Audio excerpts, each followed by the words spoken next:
हमारा टॉपिक है आज का image found by concave lens. आज हमने लिया है यहाँ पर कनकेव लेंस, जिस पर हम देखेंगे जो है इमेज हमारी जो बनेगी वो उसका साइज, पोजीशन एंड नेचर जो है वो क्या होगा। यहाँ पर हमारे पास जो है एक लेंस है, कनकेव लेंस। आप देखते होंगे इसकी दोनों जो फेसेस हैं, दोनों जो सरफेस हैं वो है कनकेव। तो हम इसको बोल सकते हैं कि ये बाई कनकेव लेंस है, जिस पर हमने एक ऑब्जेक्ट ए बी को प्लेस किया है इसकी प्रिंसिपल एक्सिस पर, लेकिन फोकस के बियॉन्ड हमने इसको प्लेस किया हुआ है। तो इस पर जो कोर्स ऑफ रेज जाता है, एज यूजुअल आपको पता होना चाहिए, at least we need two rays जो आपस में इधर मीट करेंगे और they appear to meet, after that image is formed.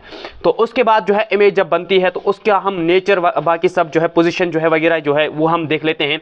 यहाँ पर जो कोर्स ऑफ रेज है, सबसे पहली रे हमने डाली है A D, parallel to the principal axis, in a way parallel to the principal axis, जो after refraction from the concave lens diverge हो जाती हैं। बिकॉज कनकेव लेंस को आप डाइवर्जिंग लेंस भी बोलते हैं।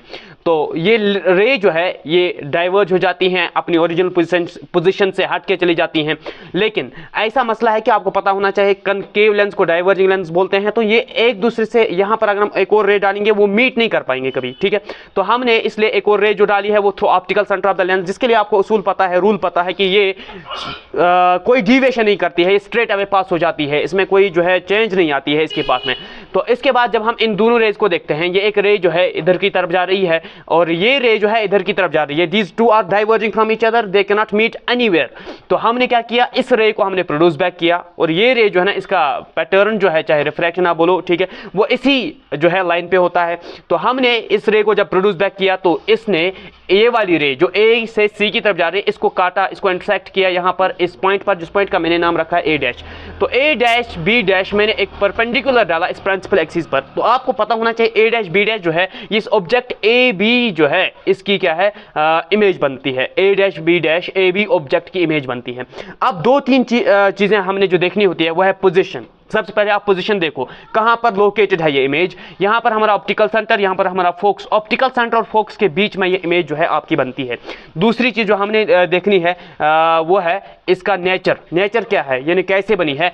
अब ए बी जो है इसी तरह से ए डैश बी डैश इसका सेम साइड अप है। अगर आप इसकी शक्ल पर देखोगे, इसकी इमेज पर ये देखोगे तो जो इसका सेम साइड अप है, तो हम इसको बोलेंगे ये इरेक्ट इमेज है, इरेक्ट इमेज है। और जो इरेक्ट इमेज है साथ में हमने इसको पाया है on the front side of the lens, तो आप कहेंगे ये वर्चुअल इमेज है।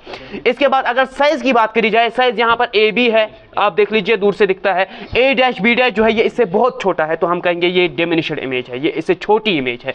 तो ये चीज जो है, ये केस जो हमने स्टडी किया इसको हम नोट करेंगे। हमने यहाँ पर नोट किया है, let A B be an object held perpendicular to the principal axis. A B एक ऑब्जेक्ट है जो perpendicular to the principal axis है of a concave lens beyond its focus. एक कनकेव लेंस की प्रिंसिपल एक्सिस पर, इसके focus के पीछे, ये फोकस है, इसके पीछे हमने ऑब्जेक्ट को होल्ड किया हुआ है। तो हमारे पास a ray initially parallel to principal axis after refraction from the lens. A ray, एक रे जो है जो इनिशियली पैरेलल है प्रिंसिपल एक्सिस की, वो after refraction from the lens diverge हो जाती हैं, diverge after refraction from the lens. Another ray incident through optical centre pass straight away. एक और रे जो ऑप्टिकल सेंटर के जरिए जा रही है वो स्ट्रेट अवे पास हो जाती है विदाउट एनी डिविएशन। उसके बाद after producing back the first refracted रे, पहली रिफ्रैक्टेड रे को हम जब प्रोड्यूस बैक करते हैं, ये इस दूसरी रे को एक मीट करते हैं, इंटरसेक्ट करते हैं at a point that's called A dash. वही हमने यहाँ पर नोट किया है। We draw A dash B dash perpendicular to principal axis. A dash B dash हम परपेंडिकुलर डालेंगे प्रिंसिपल एक्सिस को, तो हमारे यहाँ पर ए डैश बी डैश जो है ये image of the object A B object जो हमारा इसकी इमेज बनाता है। इसके अलावा अब हमने तीन जो है चीजें हैं इसकी देखनी है, तीन क्वालिटीज देखनी है। पोजीशन सबसे पहले, in between optical centre and focus, image कहां बनी, ऑप्टिकल सेंटर और फोकस के बीच में हमारी ए डैश बी डैश की इमेज बनती है। इसके बाद नेचर, नेचर इसका क्या है, वर्चुअल एंड इरेक्ट। वर्चुअल का मतलब इसी साइड पे हमने इसको पाया है, इरेक्ट का मतलब सेम साइड अप हमने इसको पाया है। तीसरी चीज जो है वो इसकी क्वालिटी साइज, साइज इसका क्या है वो है डिमिनिश्ड, ये बहुत छोटी बनी है compare to the size of the object जो हमने होल्ड किया हुआ था। हमारे पास फाइनल केस है अब जिसमें हमने image formed by concave lens पढ़नी है, but the object here is held at infinity. यहाँ पर हमारा ऑब्जेक्ट जो है वो इन्फिनिटी पर होल्ड किया हुआ है।